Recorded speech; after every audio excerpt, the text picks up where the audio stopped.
नमस्कार बच्चों, Sarvottam defence academy की ऑनलाइन क्लासेज में आपका स्वागत है। Myself Roshan Lal, MSc BEd physics. मैं आपको फिजिक्स पढ़ाऊंगा, ठीक है। तो सबसे पहले बच्चों अपन स्टार्ट करते हैं ट्वेल्थ की फिजिक्स, क्योंकि ट्वेल्थ फिजिक्स आप पढ़ के आए हो, थोड़ा अच्छे से समझ में आएगा, ठीक है। सबसे पहले भी स्टार्ट करेंगे ट्वेल्थ फिजिक्स, उसके बाद अपन 11th का पढ़ेंगे।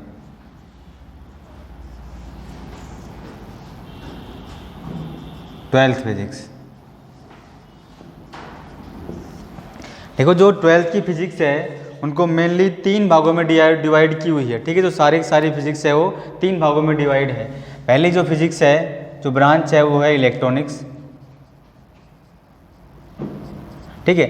दूसरी जो ब्रांच रहेगी फिजिक्स की वो क्या है, ऑप्टिक्स। और तीसरी जो ब्रांच है वो है अपनी मॉडर्न फिजिक्स।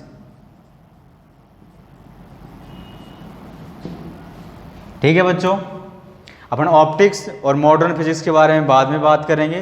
पहले अपन बात करेंगे इलेक्ट्रॉनिक्स के बारे में बात करेंगे, ठीक है। अब देखो इलेक्ट्रॉनिक्स जो है, ट्वेल्थ की जो इलेक्ट्रॉनिक्स है वो भी 3 भागों में डिवाइडेड है, ठीक है। पहली जो ब्रांच है उसकी ये है इलेक्ट्रोस्टैटिक्स, ठीक है। पहली जो ब्रांच है वो है इलेक्ट्रोस्टैटिक्स, ठीक है। दूसरी जो ब्रांच है वो है इलेक्ट्रोडायनेमिक्स,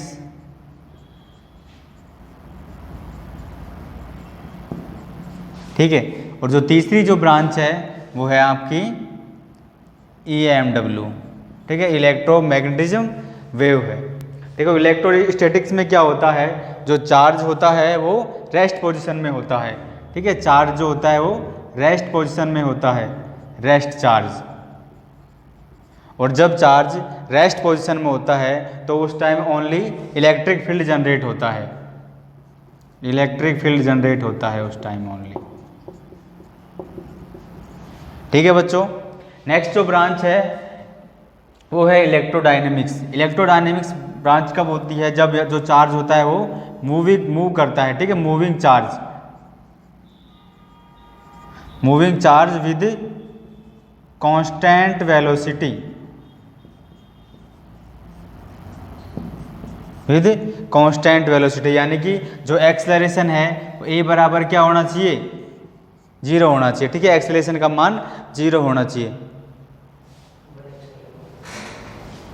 देखो जब एक्सेलरेशन का मान जब 0 होगा तब क्या होगा, इलेक्ट्रिक फील्ड तो जनरेट होगा ही होगा, इसके अलावा मैग्नेटिक फील्ड भी जनरेट होगा, ठीक है बच्चों। तो यानी कि जब चार्ज मूव कर रहा है विद कांस्टेंट वेलोसिटी तो इलेक्ट्रिक फील्ड और मैग्नेटिक फील्ड दोनों जनरेट होंगे। तीसरी बात है, चार्ज मूव तो कर रहा है, moving charge with accelerated velocity,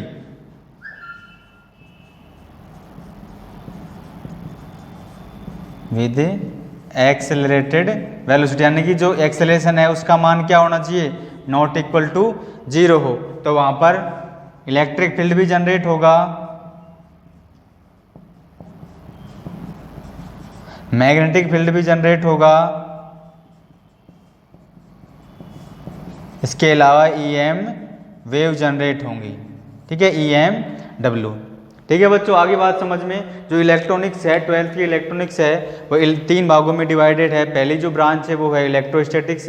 electrostatics में चार्ज है वो रेस्ट में होगा, जब चार्ज रेस्ट में होता है तो ओनली इलेक्ट्रिक फील्ड जनरेट होता है। दूसरी ब्रांच है वो इलेक्ट्रोडायनेमिक्स है, उसमें चार्ज मूविंग पोजीशन में होगा, लेकिन जो मूविंग क्या होना चाहिए, विद कांस्टेंट वेलोसिटी होना चाहिए, यानी कि उसका वेलोसिटी जो है वो चेंज नहीं होनी चाहिए, एक्सेलरेशन का मान 0 होना चाहिए, तब वहाँ पर इलेक्ट्रिक फील्ड भी जनरेट होगा और मैग्नेटिक फील्ड भी जनरेट होगा।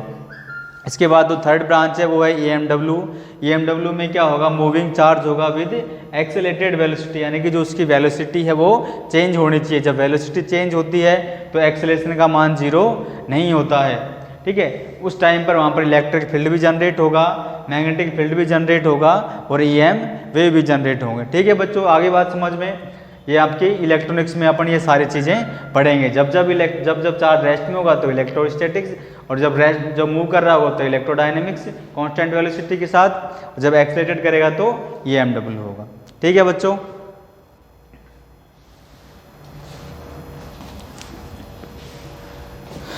ठीक है, तो अपन सबसे पहले स्टार्ट करेंगे अपन इलेक्ट्रोस्टैटिक्स।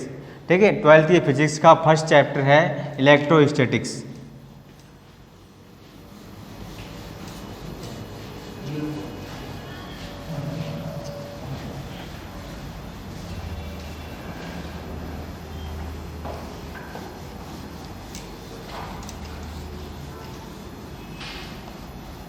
ठीक है बच्चों, इलेक्ट्रोस्टैटिक्स।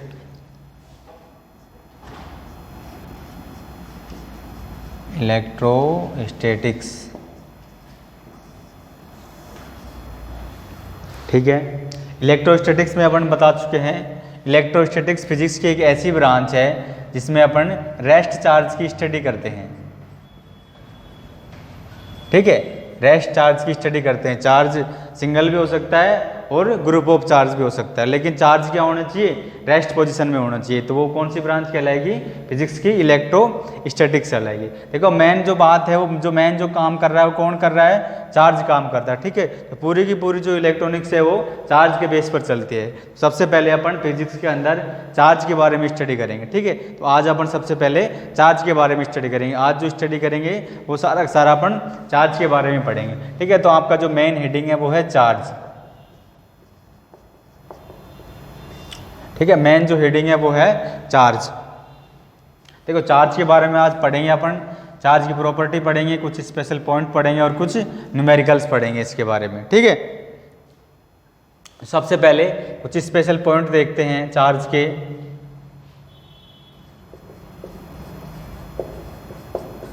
ठीक है, फर्स्ट पॉइंट देखते हैं, charge is a scalar quantity. Charge is a scalar quantity.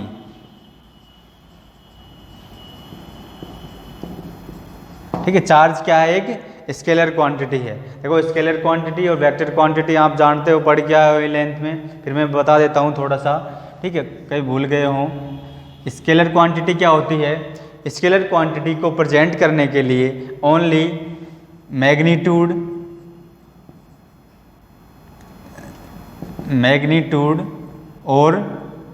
Magnitude and units की आवश्यकता होती है। किसी भी फिजिकल क्वांटिटी को, किसी भी स्केलर क्वांटिटी को प्रेजेंट करने के लिए हमें मैग्नीट्यूड और यूनिट्स की आवश्यकता होती है। लेकिन यदि वेक्टर क्वांटिटी है, ठीक है, लेकिन यदि वेक्टर क्वांटिटी है तो वेक्टर क्वांटिटी को प्रेजेंट करने के लिए हमें मैग्नीट्यूड, यूनिट्स एंड डायरेक्शन की आवश्यकता होती है।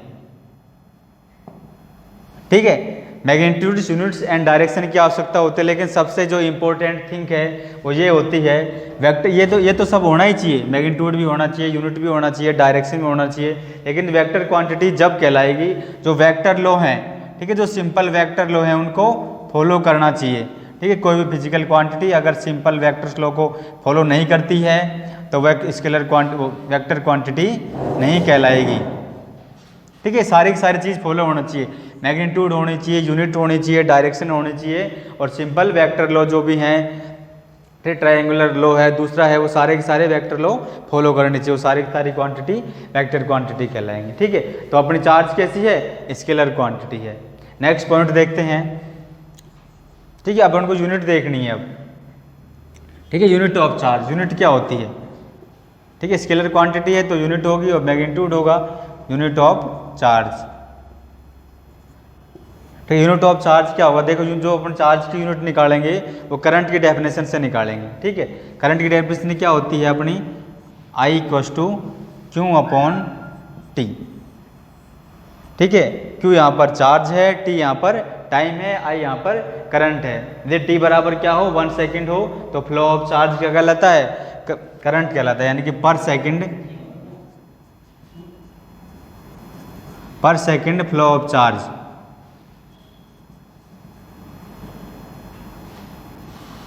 Is define current.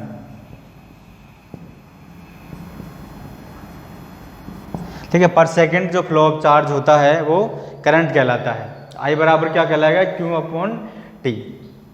देखो अपन को निकालना क्या है, क्योंकि क्यों से मतलब है अपन को, तो क्यू बराबर क्या आ जाएगा यहाँ पर आई इंटू टी हो जाएगा।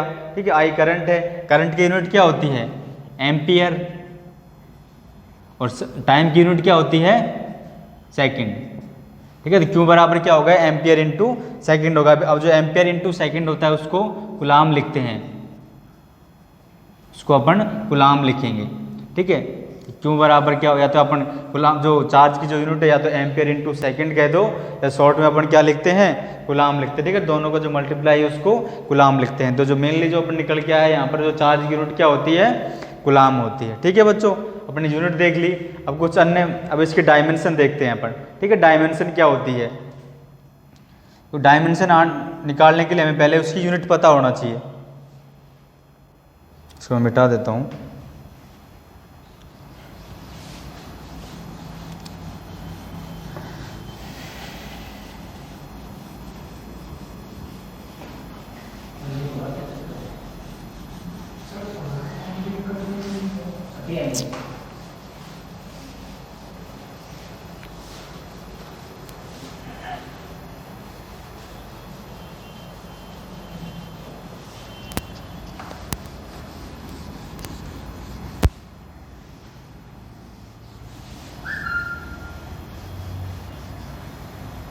ठीक है, नेक्स्ट इसके अपन डायमेंशन देखते हैं।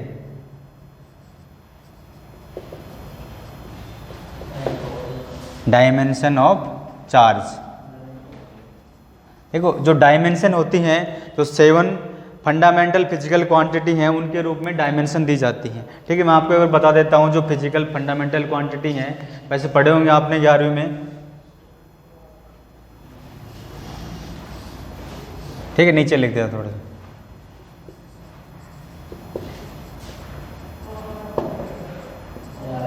Dimension of charge. देखो जो 7 फिजिकल क्वांटिटी हैं वो क्या हैं अपनी 7 फंडामेंटल फिजिकल क्वांटिटी। ठीक है, फर्स्ट क्या है अपनी लेंथ होती है। ठीक है, लेंथ की जो यूनिट होती है वो क्या होती है मीटर होती है। ठीक है, जो लेकिन जो डायमेंशन जो टर्म है, जो डायमेंशन टर्म है वो क्या होती है कैपिटल एल होती है। ठीक है, फर्स्ट हो गई। दूसरी है अपनी मास होता है। ठीक है, मास की जो यूनिट होती है वो केजी होती है, लेकिन जो डायमेंशन यूनिट होती है वो एम होती है। थर्ड है अपना टाइम। ठीक है, टाइम की जो यूनिट होती है वो सेकंड होती है, लेकिन डायमेंशन टर्म होती है वो कैपिटल टी होती है। फोर्थ है टेम्परेचर। टेम्परेचर, ठीक है, टेम्परेचर की यूनिट क्या होती है केल्विन होती है। केल्विन को कैसे लिखते हैं, डायमेंशन जो टर्म होती है वो के होती है। नेक्स्ट है इलेक्ट्रिक करंट। इलेक्ट्रिक करंट की यूनिट क्या होती है एम्पियर होती है। ठीक है, एम्पियर को अपन डायमेंशन जो टर्म होती है वो ए होती है। नेक्स्ट होती है लुमिनियस इंटेंसिटी।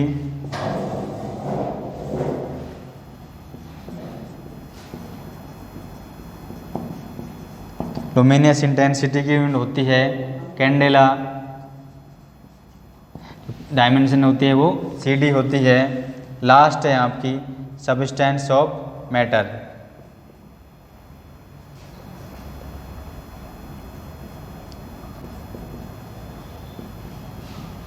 ठीक है, इसकी यूनिट होती है मोल, और डायमेंशन टर्म भी क्या होती है मोल होती है। ठीक है, ये तो सारी की सारी अपनी फिजिकल क्वांटिटी होती है। देख लो, नोट कर लो, वैसे तो पढ़ाएंगे बाद में भी। अपन को यूनिट क्या देखनी है, चार्ज की यूनिट देखनी है। ठीक है, चार्ज क्या निकल के आया था अपना आई बराबर क्यू अपॉन टी से क्यू बराबर आई इंटू टी। ठीक है, तो आई के लिए अपन क्या लिखेंगे ए लिखेंगे, A1 और T के लिए अपने समय के लिए क्या लिखेंगे, T1 लिखेंगे। ठीक है, तो बेसिकली जो डायमेंशन होती है वो ML/T के रूप में दी जाती है। तो यहाँ पर अपन M0 L0 A1 T1। ठीक है, तो डायमेंशन है वो अपनी क्या कहलाएगी, चार्ज की जो डायमेंशन होगी M0 L0 A1 T1। ठीक है, ये डायमेंशन कहलाएगी अपने चार्ज की। नेक्स्ट पॉइंट है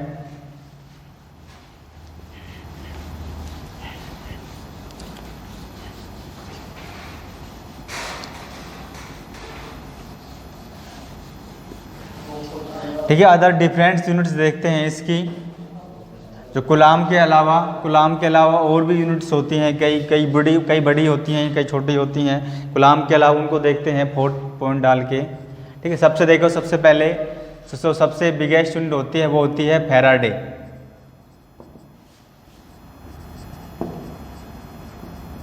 बिगेस्ट यूनिट ऑफ चार्ज।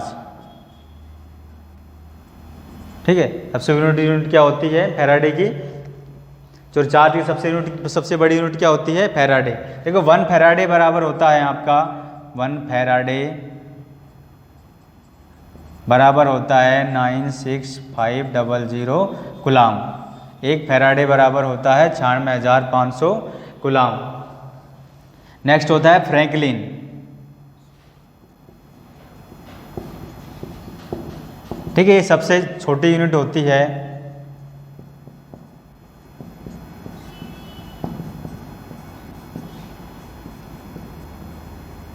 ठीक है, स्मॉलेस्ट यूनिट ऑफ चार्ज होती है फ्रैंकलिन। ठीक है, बिगेस्ट यूनिट ऑफ चार्ज है Faraday, smallest unit of charge है फ्रैंकलिन। देखो 1 फैराडे बराबर होता है, ठीक है, ये वैल्यू कैसी आई मैं बता देता हूँ। 1 फैराडे बराबर होता है 1 mole into charge of electron. ठीक है, 1 मोल में, 1 मोल में एटम की संख्या कितनी होती है, अवोगाद्रो संख्या के बराबर चार्ज ऑफ इलेक्ट्रॉन्स। ठीक है, अवोगाद्रो नंबर कितना होता है 6.023 इंटू 10⁻23। चार्ज ऑफ इलेक्ट्रॉन कितना होता है 1.6 इंटू 10⁻19 कूलाम। इनको मल्टीप्लाई करेंगे तो आता है 696595 कूलाम। ठीक है, जो अप्रोक्सीमेट होता है 96,500 का जो मैंने ऊपर लिख रखा है। ठीक है, ये वैल्यू यहाँ से आती है 9659 कूलाम से। तो फैराडे क्या होती है, बिगेस्ट यूनिट ऑफ चार्ज होती है, फ्रैंकलिन होती है वो स्मॉलेस्ट यूनिट होती है। देखो फैराडे के अलावा एक और होता है फैरड। ठीक है, स्टार डाल के नोट कर लेना, फैरड, ये होता है फैरड।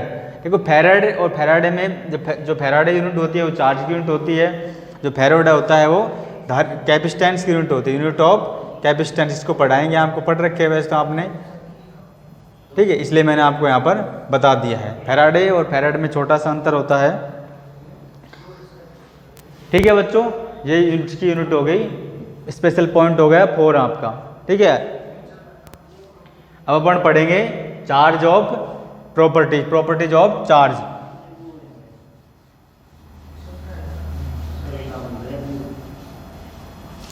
ठीक है, इसको वीडियो को पॉज करके इसको नोट कर लिया करो कॉपी में।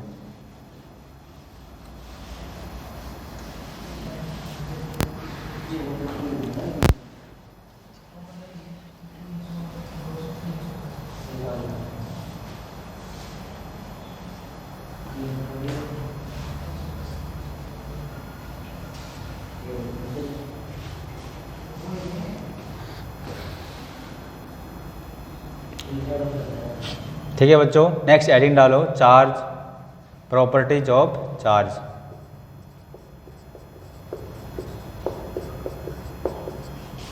Properties of charge. ठीक है, पहले अपन फर्स्ट प्रॉपर्टी देखते हैं। फर्स्ट प्रॉपर्टी क्या होती है,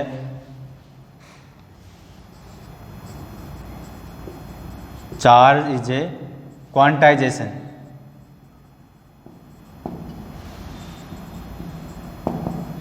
ठीक है, चार्ज क्या होता है, क्वांटाइजेशन होता है।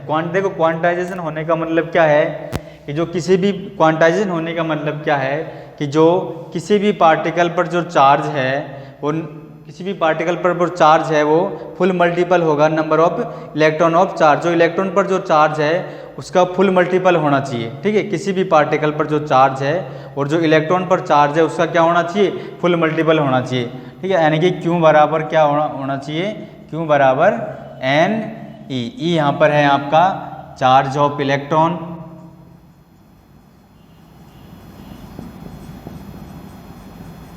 ठीक है। E यहाँ पर है आपका चार्ज ऑफ इलेक्ट्रॉन, Q है आपका चार्ज, ठीक है। E है आपका नंबर ऑफ इलेक्ट्रॉन्स, ठीक है। जो N का जो मान है वो क्या होना चाहिए, 1 2 3 4 5 समथिंग N का मान होना चाहिए, ठीक है। नॉट इक्वल टू 1/2 5/4 9/7, यानी कि N का मान क्या होना चाहिए, फुल मल्टीपल होना चाहिए 1 2 3 4 5 के समथिंग, ठीक है। नॉट ऐसा आप 5/4 9/27 ऐसे नहीं होना चाहिए, ठीक है। ये आपकी फर्स्ट प्रॉपर्टी होगी, इस पर अपन सवाल करेंगे, ठीक है। 2 न्यूमेरिकल करेंगे इसके ऊपर।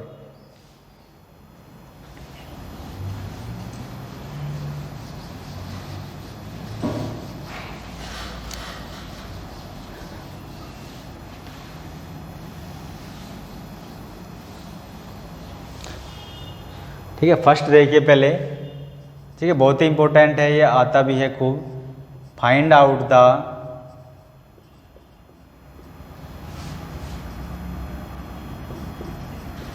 नंबर ऑफ इलेक्ट्रॉन्स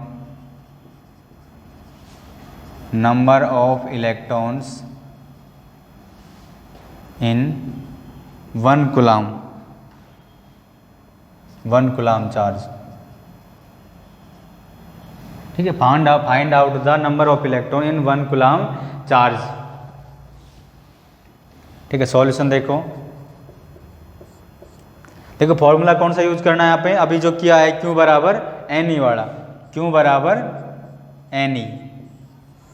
देखो Q क्या है यहाँ पर, Q यहाँ पर चार्ज है, E यहाँ पर चार्ज ऑफ इलेक्ट्रॉन है, और N यहाँ पर क्या है, नंबर ऑफ इलेक्ट्रॉन्स है। तो हमें क्या फाइंड आउट करना है, नंबर ऑफ इलेक्ट्रॉन्स फाइंड करना है, यानी कि हमें कैपिटल N फाइंड करना है। हमें Q दिया हुआ है, हमें E पता होता है, ठीक है। तो अपन ज्ञात कर सकते हैं N बराबर Q अपॉन स्मॉल e।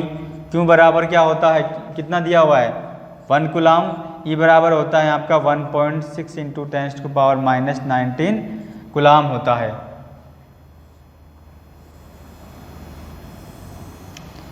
ठीक है। इसको सॉल्व करेंगे अपन, तो N = 1/1.6, ठीक है। इसको ऊपर ले जाएंगे, प्लस में हो जाएगी, 0 हटाने के लिए अपन ने 10 लगा दिया, तो 100 इंटू 10⁻19 अपॉन,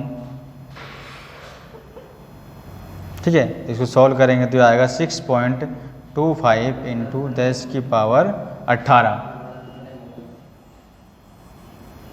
ठीक है। ये नंबर ऑफ इलेक्ट्रॉन्स है। नंबर ऑफ तो 1 कूलम चार्ज में कितने नंबर ऑफ इलेक्ट्रॉन्स होते हैं, 6.25 इंटू 10⁻18, ठीक है। ये होता है आपका चार्ज ऑफ इलेक्ट्रॉन होता है। एक चीज़ और बता देता हूँ मैं आपको, जो इलेक्ट्रॉन पर जो चार्ज होता है,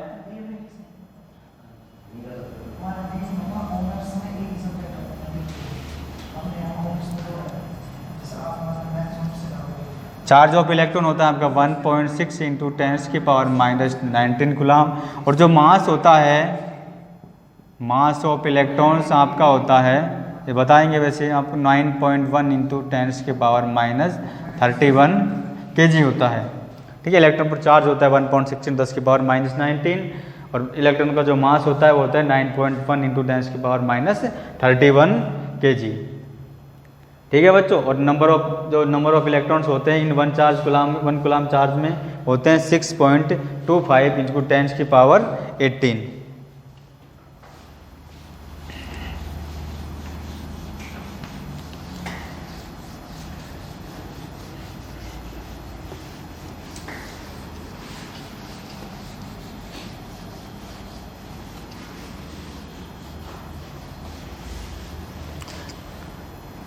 जो नेक्स्ट क्वेश्चन है वो है आपका, ठीक है। आपको करना है विच वन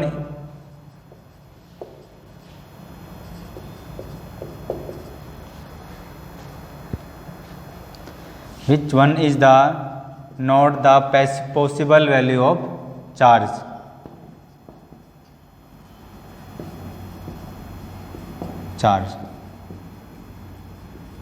ठीक है, ये है, चारों फाइंड आउट करनी है कि कौन सी चार्ज की वैल्यू पॉसिबल है। बी है आपका 8 × 10⁻⁻19 कूलाम। सी है आपका 1.6 × 10⁻⁻19 कूलाम। और डी है आपका 4.8 × 10⁻⁻19 कूलाम। ठीक है, तो उनको चारों में से बताना है कि जो कौन सी वैल्यू है वो पॉसिबल है चार्ज के लिए। ठीक है, और कौन सी वैल्यू पॉसिबल नहीं है चार्ज के लिए, ये बताना है। तो अपन पहले सॉल्व करते हैं। ठीक है, पहले वाले को देख लेते हैं, पहले एक को। ठीक है, किसका मान वैल्यू दी हुई है, ये क्यों की वैल्यू दी हुई है। ठीक है, ए की वैल्यू हमें पता होता है, हमें ज्ञात वैल्यू क्या फाइंड आउट करना है, एन का मान फाइंड आउट करना है। ठीक है, एन का मान यदि 1 2 3 4 5 6 इस तरह से आता है तो वैल्यू पॉसिबल है चार्ज की वैल्यू। ठीक है, अगर एन का मान 1 2 3 5 के अलावा और कुछ आता है तो वह वैल्यू पॉसिबल नहीं है चार्ज के लिए। ठीक है बच्चों, पहले अपन इसको करते हैं। फॉर्मूला वही यूज करना है, क्यू बराबर एन ई। हमें एन की वैल्यू फाइंड आउट करनी है। एन बराबर होगा आपका क्यू अपॉन ई होगा। क्यों दिया हुआ है 2 × 10⁻⁻19 कूलाम और ई है 1.6 × 10⁻⁻19 कूलाम। देखिए उसको सॉल्व करेंगे तो आएगा आपका, ये कट जाएगा, यानी कि 20/16 तो 5/4। तो ये क्या है, नॉट पॉसिबल, ये पॉसिबल नहीं है वैल्यू ये। ठीक है, ठीक है, यानी कि एन का मान कितना आ रहा है, 5/4 आ रहा है। तो एन का मान आना कितना चाहिए, 1 2 3 4 5 के समथिंग आना चाहिए। तो ये पॉसिबल नहीं है। ठीक है, दूसरी देखते हैं। क्यू बराबर एन ई, एन बराबर क्यू अपॉन ई। क्यू का मान कितना है अपने पास 8 × 10⁻⁻19 और इलेक्ट्रॉन पर चार्ज कितना होता है 1.6 × 10⁻⁻19। ठीक है, दोनों कूलाम हैं तो यूनिट से यूनिट कट जाएगी। देखो यहाँ पर क्या आएगा, ठीक है, 10⁻⁻19 से कैंसिल हो जाएगा, पॉइंट हटाएंगे तो ऊपर 0 यानी कि 80/16 काटेंगे तो कितना आएगा 5 आएगा। ठीक है, ये वैल्यू पॉसिबल है। एन का मान कितना आ रहा है यहाँ पर 5 आ रहा है। ठीक है, यानी पूर्णांक राशि आ रही, मल्टीपल राशि आ रही है, तो एन का मान यहाँ पर ये वैल्यू पॉसिबल है। नेक्स्ट देखते हैं, क्यू बराबर एन ई, एन बराबर क्यू अपॉन ई। तो 1.6 × 10⁻⁻19 कूलाम, 1.6 × 10⁻⁻19 कूलाम। तो सोल्व करेंगे तो क्या आएगा 1 आएगा, ये भी पॉसिबल है। नेक्स्ट, क्यू बराबर एन ई, एन बराबर क्यू अपॉन ई। क्यू का मान है आपका 4.8 × 10⁻⁻19, ये है 1.6 × 10⁻⁻19 कूलाम से कूलाम कैंसिल कट जाएगा तो कितना आएगा 3। ठीक है, ये भी पॉसिबल है और ये भी पॉसिबल है। ठीक है, इसमें से 3 वैल्यू हैं वो पॉसिबल है चार्ज की और एक वैल्यू जो पॉसिबल नहीं है। ठीक है, ठीक है बच्चों, आज अपने पढ़ा है प्रॉपर्टीज ऑफ चार्ज, कुछ पढ़ी हैं और कुछ नेक्स्ट प्रॉपर्टी है वो अपन इससे आगे पढ़ेंगे, कुछ स्पेशल पॉइंट पढ़े हैं। ठीक है, पहली प्रॉपर्टी पढ़ी है, उस पर 2 सवाल करे हैं, इसके बाद अपन इसकी दूसरी प्रॉपर्टी पढ़ेंगे अपन नेक्स्ट क्लास में। ठीक है, थैंक यू।